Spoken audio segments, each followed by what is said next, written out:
Sa mapagpalang araw po sa ating lahat, ako si Godfrey Quizon and this is my devotion for today, February 1. So, ang topic po natin for today ay nalulungkot ba ang Diyos? Blessedness of God.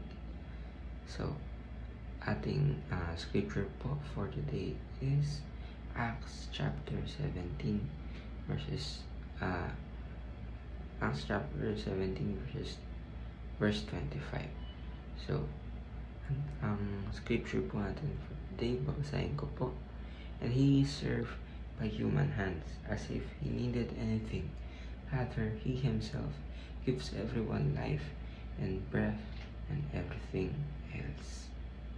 So, ang context daw po behind this scripture is lahat po tayo, hindi po tayo kailangan ng ating Panginoon.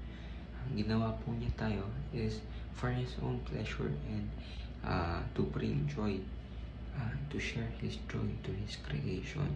Ibig sabihin, God, He Himself does not need us. Kumbaga, ginawa po tayo ng ating Panginoon for His own pleasure. And of course po, para po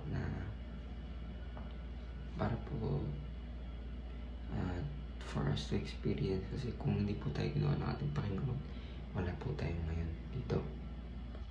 And next naman po is yung ating teaching po for today.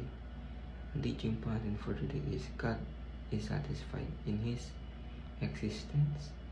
God is one community of the Trinity, and God made us His pleasure and to share His joy. So, si God daw po ay mismo satisfied na sa kanyang sarili, sa kanyang existence.